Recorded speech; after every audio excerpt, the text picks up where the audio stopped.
Hello everyone, good afternoon. How are you all? I hope you all are doing good. और आपके सवालों के जवाब में आपके क्वेश्चंस जो हैं मोस्टली आस्क्ड क्वेश्चंस, ये पार्ट थर्ड है। दो वीडियो पहले बन चुकी हैं। कुछ जो इम्पोर्टेंट क्वेश्चंस थे उनके आंसर मैं पहले कर चुकी हूँ फ्रेंड्स, और बहुत सारे क्वेश्चंस हैं, लेकिन ये कुछ कॉमन क्वेश्चंस जो सबसे ज़्यादा बार आ रहे हैं ये उनको मैंने कलेक्ट किया है फ्रेंड्स। सबसे ज़्यादा बार पूछा जाने वाला क्वेश्चन है एग्ज़ाम कब होगा। फ्रेंड्स, एग्ज़ाम कब होगा ये अभी भी किसी को नहीं पता है, और लेकिन बात ये है कि क्या हम उतने प्रिपेयर हैं कि एग्ज़ाम की प्रिपरेशन हमारी कंप्लीट है या नहीं है। पहले हमने सोचा था कि अक्टूबर के लास्ट या नवंबर के फर्स्ट वीक में एग्ज़ाम हो जाएगा, लेकिन यहाँ ना तो अक्टूबर के लास्ट में एग्ज़ाम होता दिखाई दे रहा है, ना ही नवंबर के फर्स्ट वीक में। तो इससे यही अंदाज़ा लगाया जा सकता है, हो सकता है एग्ज़ाम दिसंबर में हो या फिर जनवरी में भी हो सकता है, क्योंकि उसके रिगार्डिंग अभी कोई भी न्यूज़, कोई भी नोटिफिकेशन नहीं मिली है फ्रेंड्स। और इसमें ये एक अच्छी चीज़ है कि जिनकी तैयारी लेट से शुरू हुई है या जिनका अभी सिलेबस कंप्लीट नहीं हुआ है, जिनको रिवीजन की ज़रूरत है, ज़्यादा प्रिपरेशन की ज़रूरत है, या जो फर्स्ट टाइम प्रिपेयर कर रहे हैं, तो उनको थोड़ा समय मिल जाएगा प्रिपेयर करने के लिए। और जिनकी प्रिपरेशन अच्छी चल रही है उनको थोड़ा टाइम और मिल जाएगा रिवीजन के लिए फ्रेंड्स। तो ये चिंता मत कीजिए कि एग्ज़ाम कब होगा। अपनी प्रिपरेशन जितनी हो चुकी है उसको और अच्छी करने का प्रयास कीजिए फ्रेंड्स। एग्ज़ाम जब होगा हो जाएगा। हमें अपने मन से ये क्वेश्चन पूछना चाहिए, एग्ज़ाम कब होगा ये बाद की बात है। पहली बात ये है कि क्या हम कंप्लीटली प्रिपेयर्ड हैं, क्या हम फुल्ली प्रिपेयर्ड हैं एग्ज़ाम के लिए। कि एग्ज़ाम अगर कोई भी बोले 10 दिन बाद है, 15 दिन बाद है, तो हमें लगे कि हाँ हम 100% हैं, हम 100% श्योर हैं कि एग्ज़ाम कभी भी हो जाए हमारी प्रिपरेशन पूरी है और हम अपने एग्ज़ाम के लिए तैयार हैं। तो फ्रेंड्स, एग्ज़ाम की टेंशन मत लीजिए, अपनी प्रिपरेशन अच्छे से कीजिए और बहुत ही अच्छे तरीके से अपनी प्रिपरेशन को आगे बढ़ाइए।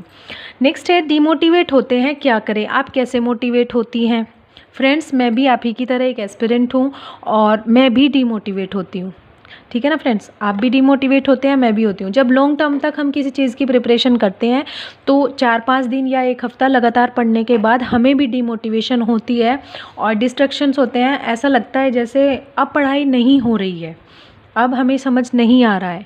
तो जब आपको ऐसा लगे कि समझ में नहीं आ रहा है या फिर डीमोटिवेशन हो रहा है कि कुछ समझ में नहीं आ रहा है, रिवीजन कर रहे हैं तो याद नहीं आ रहा है कि क्या हमने पढ़ा है क्या नहीं पढ़ा है, और जो पढ़ा हुआ है वो सब भूल जा रहे हैं, तो फ्रेंड्स उस टाइम क्या कीजिए, उस टाइम स्टडी से ब्रेक लीजिए। सीरियसली बोल रही हूँ, क्योंकि अगर आप ज़बरदस्ती बुक या कॉपी या जो भी नोटबुक जिससे भी आप पढ़ते हो उसे लेकर बैठेंगे भी, तो उसका जो मटेरियल है वो आपके समझ में नहीं आएगा, सिर के ऊपर से जाएगा, क्योंकि उस टाइम आपका माइंड काम नहीं कर रहा होता है जब आप डीमोटिवेट होते हो। तो बेटर यही है कि आप 1 दिन का या 2 दिन का ब्रेक लीजिए। आप कुछ भी स्टडी मत कीजिए उसमें, क्योंकि उस टाइम की हुई स्टडी हमारे काम नहीं आएगी और पिछली स्टडी को भी भुला देगी। उस समय हमें कुछ याद भी नहीं होगा और जो हम पढ़ेंगे वो हमारे काम नहीं आएगा फ्रेंड्स। तो उस समय आप कुछ मत पढ़िए, 1 या 2 दिन का ब्रेक लीजिए। जो आपको पसंद है वो कीजिए। आप कुछ भी कर सकते हैं, आपकी जो हॉबीज़ हैं उनको फॉलो कर सकते हैं। अब आप ये बोलेंगे कि स्टडी के बीच में हम 1-2 दिन का ब्रेक ले लेंगे तो कैसे चलेगा।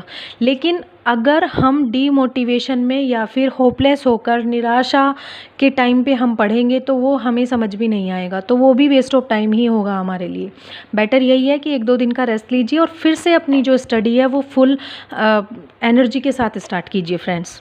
तो ये हो गया सेकंड क्वेश्चन, डिमोटिवेशन के लिए। डिमोटिवेट मैं भी होती हूँ फ्रेंड्स, बहुत ज़्यादा भी हो जाती हूँ कि अभी कुछ हो नहीं रहा है, कोई एग्ज़ाम नहीं आ रहा है, कोई डेट भी नहीं आई है, इतना टाइम है और इतने लंबे समय से तैयारी कर रहे हैं।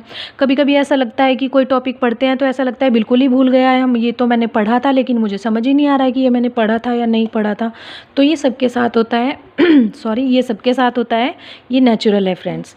प्रैक्टिस सेट कौन सा ले। अब ये सबसे ज़्यादा क्वेश्चन आ रहा है कि प्रैक्टिस सेट कौन सा लें। क्योंकि प्रैक्टिस सेट मैंने अभी तक नहीं लिया है फ्रेंड्स। मेरे पास एसके अरोरा की जो बुक है टीजीटी पीएचडी की, अभी मैं उसी की प्रैक्टिस सेट सॉल्व कर रही हूँ और मैंने अभी 3 ही प्रैक्टिस सेट सॉल्व किए हैं, जिनका रिजल्ट और एनालिसिस मैंने आप लोगों के साथ शेयर भी किया है फ्रेंड्स। और उसमें 5 प्रैक्टिस सेट हैं और एक मॉडल पेपर है। पहले मैं उन्हीं को सॉल्व करूँगी, तब देखती हूँ कि मैं कौन सा प्रैक्टिस सेट लेती हूँ। और प्रैक्टिस सेट अभी मैंने डिसाइड नहीं किया है कि कौन सा लेना है। बाकी बहुत सारे प्रैक्टिस सेट हैं। डॉक्टर रंजीत सिंह हैं, मिलियन माइंड्स इंग्लिश वाले जो सर हैं, उन्होंने भी 20 प्रैक्टिस सेट का एक सेट निकाला है, तो आप उनमें उससे भी ले सकते हैं, वो भी अच्छा बताया जा रहा है। हालांकि उसमें कुछ गलतियां हैं, सर ने खुद बोला है कि कुछ मिस्टेक्स हैं, तो उनको वो दूर करने की कोशिश कर रहे हैं। वो पोस्ट में भी डालते हैं कि हाँ कुछ क्वेश्चंस गलत हैं उसके अंदर, तो ये चीज़ें हमें देखनी पड़ेंगी कि गलतियाँ कहाँ पर हैं। और आप और भी प्रैक्टिस सेट सर्च कर सकते हैं। एसके अरोरा का भी प्रैक्टिस सेट है। प्रीवियस ईयर क्वेश्चंस ना भूलें करना, क्योंकि यूथ पब्लिकेशन या घटनाचक्र जो भी है, प्रीवियस ईयर क्वेश्चंस बहुत इंपॉर्टेंट होते हैं फ्रेंड्स सभी के लिए। तो प्रैक्टिस सेट ले या ना ले, बट प्रीवियस ईयर क्वेश्चंस ज़रूर सॉल्व कर लें। उससे एक तो आपको क्वेश्चंस के पैटर्न का पता चल जाएगा कि कैसे आते हैं और किस तरीके से क्वेश्चंस पूछे जाते हैं, और कौन से क्वेश्चंस बार बार रिपीट होते रहते हैं। जो इंपॉर्टेंट होते हैं वो रिपीट भी होते हैं फ्रेंड्स, ऐसा नहीं है कि रिपीट नहीं होते हैं। तो ये बात हो गई कौन सा प्रैक्टिस सेट लें। अब एक और चीज़ है, प्रैक्टिस सेट आप यूज़ कर रहे हो लेकिन उसमें नंबर कम आ रहे हैं। शुरुआत में सबके नंबर कम आते हैं फ्रेंड्स, मेरे भी नंबर कम आते थे। ये तो इस बार है कि मेरे 100 तक पहुंच जाते हैं। अदरवाइज़ जब मैं 2021 में प्रिपरेशन कर रही थी, मेरे मार्क्स आते थे 80, 82, 85 और 90, तो बहुत ही रेयर केस में आते थे। तब मुझे भी लगता था कि मेरी तैयारी अच्छी नहीं है, और थी भी नहीं। मतलब तैयारी अच्छी थी लेकिन उस लेवल की नहीं थी। मैं खुद मानती हूँ कि उस समय मेरी तैयारी इतनी अच्छी नहीं थी। और अगर अब मेरे मार्क्स 100 तक या 100 प्लस आ रहे हैं, तो उसमें प्रिपरेशन लेवल का भी डिफरेंस है, और तैयारियाँ जो भी गलतियाँ मैंने पहले की हैं उनको सुधारने का भी डिफरेंस है फ्रेंड्स। तो जो भी प्रैक्टिस सेट हम दें, उसमें जो गलतियाँ होती हैं, उसमें जो टॉपिक्स में फ़ॉल्ट निकलता है, हमें उन्हें सुधारना चाहिए। हमें प्रीपोजिशन में गलती है तो हमें प्रीपोजिशन फिर से पढ़नी चाहिए। ग्रामर में नहीं आ रहा है तो ग्रामर पढ़नी चाहिए। ग्रामर के कौन से टॉपिक सबसे वीक हैं, और वोकैब। और मोस्टली मेरी यही प्रॉब्लम है, ग्रामर और वोकैब में ही कम नंबर आ रहे हैं। लिटरेचर मैं फिर भी ओवरकम कर चुकी हूँ। देखते हैं कि कैसे उसको सॉल्व करते हैं, और जैसे ही उसका मुझे कोई अच्छा सा एक वो मिल जाएगा तो मैं आप लोगों के साथ ज़रूर शेयर करूँगी कि मैंने ग्रामर और वोकैब को कैसे अच्छे से प्रिपेयर कर लिया है फ्रेंड्स। और वही है, ये ग्रामर एंड वोकैब कैसे करें, क्योंकि जो प्रैक्टिस सेट में कम नंबर आते हैं, 80 से 85 या फिर 90 तक आते हैं, वो इन दोनों की वजह से ही आते हैं। ग्रामर और वोकैब सबसे बड़ा रोल प्ले करती है फ्रेंड्स। लिटरेचर हम फिर भी लर्न कर लेते हैं, क्योंकि उसमें लर्न करना होता है, रटना होता है कि इस प्ले में कौन कैरेक्टर थे, उन्होंने क्या बोला था, क्या कोटेशंस थी, सब कुछ। लेकिन ग्रामर जो है उसमें रूल्स वर्क करते हैं फ्रेंड्स। जो वॉइसेस हैं, एक्टिव पैसिव वॉइस कैसे चेंज करेंगे, ट्रांसफॉर्मेशन कैसे करेंगे सेंटेंसेस का, और नरेशन कैसे होती है, प्रीपोजिशन किसके साथ क्या आती है, और बाकी जो वोकैब है आपका, एंटोनियम्स, सिनोनियम्स, वन वर्ड सब्स्टिट्यूशन, तो ये सब हमें लर्न करनी होती है। और ये दोनों ही चीज़ प्रैक्टिस की हैं। प्रैक्टिस जितनी ज़्यादा करेंगे उतना ज़्यादा हम इसको कवर कर पाएंगे फ्रेंड्स। ठीक है, नेक्स्ट है, प्रैक्टिस सेट में 100 प्लस आने से सिलेक्शन होगा या नहीं होगा। फ्रेंड्स, ऐसा कुछ भी नहीं कहा जा सकता कि प्रैक्टिस सेट में 100 प्लस लाने से सिलेक्शन होगा या नहीं होगा, क्योंकि प्रैक्टिस सेट और exam paper both are different in level. दोनों का लेवल डिफरेंट होता है, और दोनों का जो टाइमिंग भी होता है, एक तो दोनों चीज़ें बिल्कुल डिफरेंट इसलिए होती हैं। प्रैक्टिस सेट हम घर बैठकर आराम से देते हैं, नेचुरल वे में, नेचुरल एटमॉस्फेयर में देते हैं फ्रेंड्स। और जो एग्ज़ाम पेपर होता है वो भले ही कितना भी ईजी हो, लेकिन हमारे जो माइंड पर प्रेशर होता है कि ये एग्ज़ाम पेपर है, वो ही बहुत होता है उसको ख़राब करने के लिए।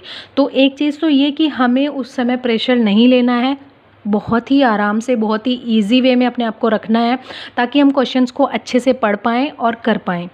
और प्रैक्टिस सेट में अगर 100 प्लस आ रहे हैं, इसका मतलब है कि तैयारी तो अच्छी है, लेकिन और प्रिपरेशन की ज़रूरत है। क्योंकि 100 अगर आपके प्रैक्टिस सेट में आ रहे हैं, तो रियल जो एग्ज़ाम पेपर होगा वो उसके लेवल पर डिपेंड करेगा कि आपके मार्क्स कितने आएंगे। ठीक है ना फ्रेंड्स। तो प्रैक्टिस सेट और एग्ज़ाम पेपर दोनों बहुत ही डिफरेंट होते हैं, लेकिन प्रैक्टिस सेट से हमें ये पता चल जाता है कि किस एरिया में हमें और ज़्यादा प्रिपरेशन करने की ज़रूरत है, किस एरिया में हमारी कमी है। ठीक है ना फ्रेंड्स। नेक्स्ट है सिलेबस पूरा ही नहीं हुआ है अभी तक, तो प्रैक्टिस सेट का क्या फ़ायदा। एक चीज़ बताती हूँ फ्रेंड्स, सिलेबस मेरा भी कंप्लीट नहीं हुआ था और मैंने फ़र्स्ट प्रैक्टिस सेट दिया था और फर्स्ट प्रैक्टिस सेट में मुझे 96 मार्क्स मिले थे। मैंने आप लोगों के साथ शेयर भी किया था कि मेरे जो मार्क्स हैं वो 96 मार्क्स मिले हैं फर्स्ट प्रैक्टिस सेट में, और मैंने एनालिसिस भी आप लोगों के साथ शेयर किया था कि कितने मतलब किस किस चीज़ में मुझे गलत नंबर आए हैं, मींस कौन से क्वेश्चंस मेरे गलत हुए हैं। तो दूसरा प्रैक्टिस सेट देने में मैंने गैप रखा था और उस गैप में मैंने क्या किया था, उसमें जो क्वेश्चंस मेरे गलत आए थे मैंने उनको कोशिश की थी प्रिपेयर करने की, उस लेवल को बढ़ाने की कि 96 मेरे नंबर बहुत ही कम हैं। फिर मैंने सेकेंड प्रैक्टिस सेट दिया और उसमें मुझे मिले 107 मार्क्स। तो आप देख सकते हैं कितने मार्क्स यहाँ पर बढ़े हैं। ठीक है, 11 मार्क्स बढ़ गए। तो यहाँ से मुझे थोड़ा कॉन्फिडेंस फील हुआ कि हाँ अब मैं कुछ कर सकती हूँ, लेकिन सिलेबस तभी भी मेरा पूरा नहीं हुआ था, फिर भी मैंने प्रैक्टिस सेट दिया। तो ऐसा नहीं है कि सिलेबस कंप्लीट होने के बाद ही प्रैक्टिस सेट यूज़ करेंगे। प्रैक्टिस सेट हम बीच बीच में यूज़ कर सकते हैं ये चेक करने के लिए कि किस एरिया में हमें और ज़्यादा प्रिपरेशन की ज़रूरत है फ्रेंड्स, क्योंकि बिना प्रैक्टिस सेट दिए हमें पता नहीं चलेगा और हम एक ही चीज़ में करते रहेंगे। सपोज़ हम लिटरेचर पढ़ते हैं, लिटरेचर ही पढ़ते रहेंगे, हमें पता ही नहीं चलेगा कि हमारी कमियाँ जो हैं वो ग्रामर में ज़्यादा हैं और ग्रामर को हम फिर प्रिपेयर नहीं करेंगे। फिर वही बात है, एक तरफा हमारा जो प्रैक्टिस सेट है वो हो जाएगा। लिटरेचर आप पूरा कर पाएंगे और ग्रामर वो कैब आप छोड़ देंगे, क्योंकि वो हो ही नहीं पाएगा फ्रेंड्स। नेक्स्ट है सिलेबस पूरा नहीं हो रहा है, ये हो गया। सिलेबस पूरा करें और धीरे धीरे एक एक प्रैक्टिस सेट दें, जिससे आपको पता चले कि किस एरिया में प्रिपरेशन की ज़रूरत है फ्रेंड्स। कितने घंटे पढ़ाई करें, तो मोस्टली मुझसे ये पूछते हैं जो हाउसवाइफ्स हैं कि कितने घंटे पढ़ने की ज़रूरत है, कितने घंटे पढ़ने से एग्ज़ाम क्लियर हो जाएगा। तो घंटे और एग्ज़ाम क्लियर करने में कोई भी इसमें ये नहीं है कि अगर हम 10 घंटे पढ़ेंगे तो एग्ज़ाम क्लियर हो जाएगा, 2 घंटे पढ़ेंगे तो एग्ज़ाम क्लियर नहीं होगा फ्रेंड्स। वो डिपेंड करता है, देखिए 2 चीज़ें होती हैं, क्वालिटी एंड क्वांटिटी। ठीक है ना फ्रेंड्स, तो क्वालिटी और क्वांटिटी। क्वालिटी हो गया सपोज़ हमने 10 घंटे पढ़ा और क्वांटिटी हो गया सपोज़ हमने 2 घंटे पढ़ा। बहुत कम लिख रही हूँ लेकिन बहुत है फिर भी। इन 10 घंटे में हमने पूरे 10 घंटे पढ़ा तो है, लेकिन वो क्वालिटी ऑफ टाइम हम नहीं दे पाए कि सॉरी क्वांटिटी उल्टा हो गया। क्वांटिटी तो हो गया 10 घंटे और क्वालिटी हो गया 2 घंटे। क्वांटिटी मैटर नहीं करती है, क्वालिटी मैटर करती है।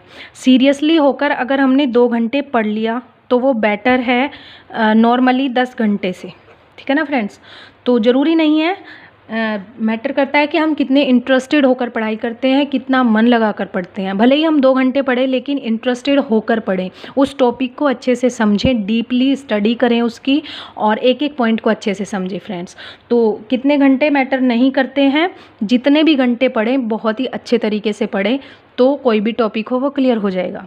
नेक्स्ट है सिलेक्शन के लिए कितने मार्क्स चाहिए फ्रेंड्स। पिछली बार से इस बार सीटें बहुत कम हैं, तो उसके अकॉर्डिंग 100 प्लस हम नॉर्मली मान के चलते हैं, लेकिन 100 के कितने प्लस, तो जनरल के लिए 110 हम मान के चल रहे हैं और ओबीसी के लिए 105। ये ऊपर नीचे हो सकता है, लेकिन इतना हमें टारगेट बनाकर चलना ही पड़ेगा।